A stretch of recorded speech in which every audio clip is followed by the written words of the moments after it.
Today we're going to be talking about intuition. I'm Lynn Bridgeford from Bios, and this is my series on mental health and coaching. Intuition is defined as the ability to understand something instinctively without the need for conscious reasoning. I think there's another dimension to it. I think of intuition as inner tuition.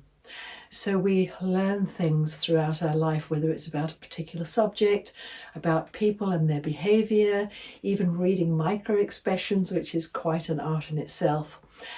And we learn to understand things from a different point of view inside that appears that we just instinctively know something.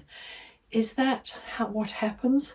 Or is it because we have studied throughout our life what it means when people do or say certain things, or we may pay attention to our gut feeling, that feeling we get when we know something is right or something is off, and we listen to it.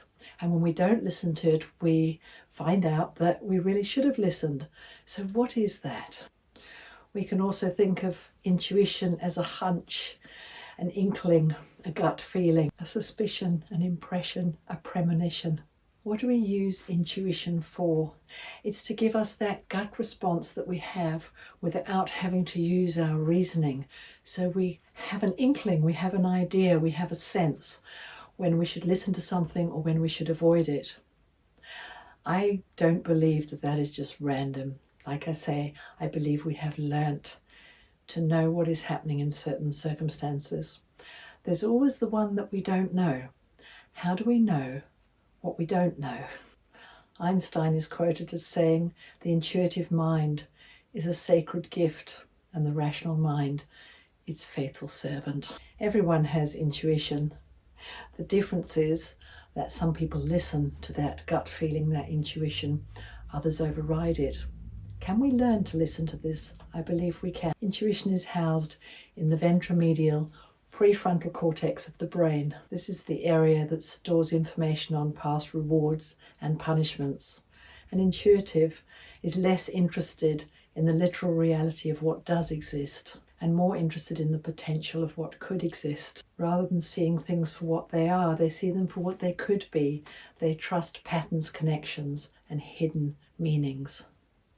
Are these meanings hidden, or are they something we have stored in our brain that is talking to us in a way that we're not quite conscious of, but somehow we feel it in our gut or in a sense, an inner learning, an inner tuition?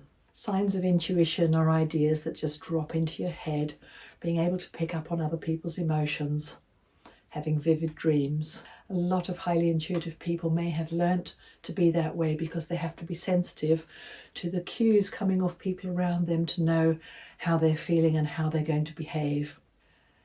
Intuition tends to feel quite detached. It's just something we feel, we sense, whereas an anxiety is something we're right in and we feel it quite acutely. So how can we strengthen our intuition? First of all, I would suggest spend some time just listening to yourself. Listen to your gut. Ask yourself, will that food be good for me, for example, and go into your gut or your sense away from your brain and get an idea if that food will be good for you. Your body will know, because if you've eaten it before and it's not given you a good response, no matter what your brain's telling you, I love that food, your gut will tell you, no thanks, that's not going to make me feel good. And because food can be quite emotive, that may not be the best choice. Another one you can do is when the phone rings, without looking at your phone, just tune in, get a sense, who is it? Or when the doorbell rings and you don't know who's there, who is it? And it's not a questioning thinking. Remember, it's not the rational mind. And Einstein said the intuitive mind is a gift.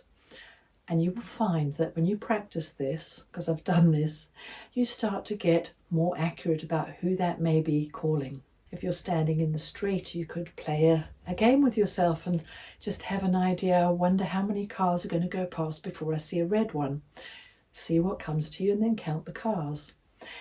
It's harmless, it's a bit of fun. Just test your intuition. The best way is in a calm state of mind where we're receptive. If we're thinking about something, then that tends to be more rational and goes away from that intuitive sense.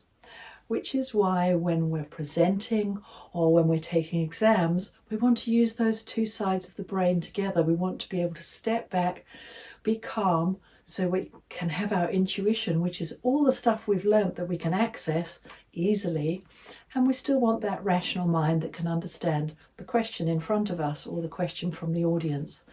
So it is a skill to center yourself, stand back, breathe, have good peripheral vision, and see what you see. So I wonder what you will find playing with intuition, playing in a simple way, and then notice perhaps you already use it quite a lot in your life already. And some people use it in quite big decisions and they trust it. I would suggest starting with little things and learn to trust. Have fun getting in touch with your inner tuition, all that information that's in there that can come to us in an intuitive way when we're relaxed. Thank you so much.